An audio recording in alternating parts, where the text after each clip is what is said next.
पिता पुत्र पवित्र आत्मा त्रिएक ध्वनिष्ठ नाम रे समस्त को प्रेज लॉर्ड मु James Martin welcome to our YouTube channel James Mukund wish you happy Indian Christian day Yeshu भक्ति दिवस रो हार्दिक शुभेच्छा ज्ञापन करे केतेकों को होई पारे नुआ लागि थई पारे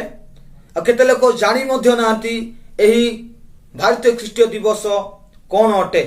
केबे स्थापन करा गला काहे के पालन करूछु उद्देश्य कोन अटे क्यों माने याकू गठन कले समस्त तथ्य ए वीडियो रे अछि आपण शेष पर्यंत निहाती देखंतु।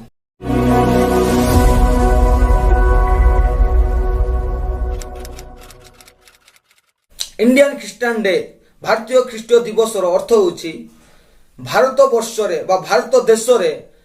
ख्रीष्टियान रो उत्पत्ति को स्मरण करिबा अर्थात प्रथमे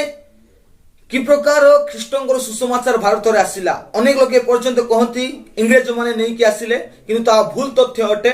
प्रभुंकर शिष्य थोमा भारत वर्ष प्रथमे यीशुंकर सुसमाचार को नहीं आसिथिले केरल रे एवं पाखा पाखी 7 गोटी मंडली को से स्थापन करथिले समस्त तथ्य जानिबा को हेले आपण डिस्क्रिप्शन रे वीडियो अछि नतुबा आई बटन रे वीडियो अछि आपण देखि संपूर्ण विषय जानि पारिबे। तो कहबार अर्थ या प्रमुख लोक माने जे ख्रीष्टंकर सुसमाचार थोमा प्रथमे भारत वर्ष रे आनिथिले ए भारत देश रे ख्रीष्टंकर सुसमाचार आनी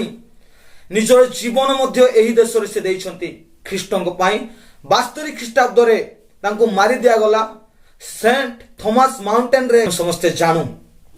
जाकी चेन्नई रे अछि किंतु एही जो दिवस रो उद्देश्य होछि सेही दिन को स्मरण करिबा ख्रीष्टंकर प्रेमर परिचय प्रथमे भारत वर्ष रे आसीथिला थोमांक द्वारा सेही दिवस को स्मरण करिबा पई 2000 वर्ष रो सेलिब्रेशन एनिवर्सरी एहा ख्रीस्टियन इंडियन ख्रीस्टियन रो उत्पत्ति भारत रे होइथिला एहा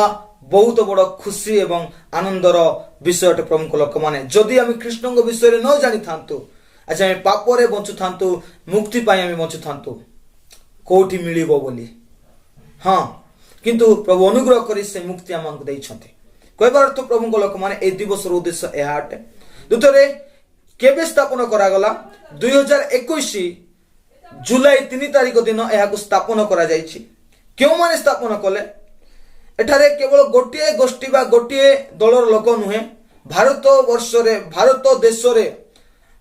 जेते भी ख्रीष्टीय सेवक अछन्ते डिनोमिनेशन अछि समस्तंकर मतदान रही समस्तंकर अवदान रही समस्त एकत्र ही गठन कर दिवस को आउ प्रथमे 2021 जुलाई 3 तारिख दिन समस्त वीडियो कॉन्फ्रेंस माध्यम रे जेतु कोविड-19 रो सिचुएशन थिला एवं प्रथमे जे लीड करथिले बा जे गुरुत्वपूर्ण भूमिका निरूपण करथिले से होछंती कार्डिनल ऑसवाल्ड ग्रासियास जे कि वर्तमान Catholic bishop counselling of India रो प्रेसिडेंट अछंती से समस्त को एकत्र करथिले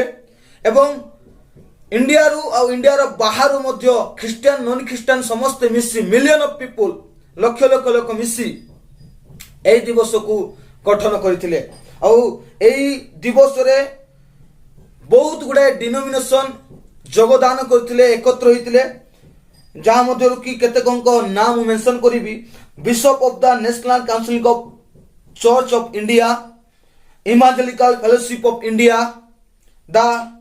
साइनोड of the Indian Pentecostal pastors church of north India church of south India Syro Malabar church Mar Thoma church Syro Malankara church saint Thomas evangelical church Baptist Orthodox Jacobite churches independent churches organisation ए समस्त denomination एकत्र होई निजर मतदान दे ए दिवस को गठन कले केते आनंदर कथा केते खुशीर कथा जे 2021 रु आमे पालन करि आसुछु येशु भक्ति दिवस इंडियन क्रिश्चियन डे समस्त को जणांतु एवं समस्त को विश करंतु जे एहा भारत पई केड़े बड़ अवदान अटे भारत रे ख्रिस्टियन रो ओरिजिन ख्रिस्टियन रो उत्पत्ति कि प्रकार हला एई दिवस हमको स्मरण करि दिए तेणु प्रत्येक लोक ए दिवस विषय जानिबा उचित प्रत्येक लोक ए दिवस पालन करबा उचित जेहेतु जदि ଭାରତରେ ଖ୍ରୀଷ୍ଟଙ୍କ ସୁସମାଚାର ଖ୍ରୀଷ୍ଟଙ୍କର ସେଇ ପରିତ୍ରାଣ ଆସିନଥାନ୍ତା ତାହେଲେ ଭାବନ୍ତୁ ଚିନ୍ତା କରନ୍ତୁ ଆମମାନଙ୍କର ପରିସ୍ଥିତି କ'ଣ ହୋଇଥାନ୍ତା। ପ୍ରଭୁ ପ୍ରତ୍ୟେକଙ୍କୁ ଆଶୀର୍ବାଦ କରନ୍ତୁ। ପ୍ରେଜ୍ ଦ ଲର୍ଡ।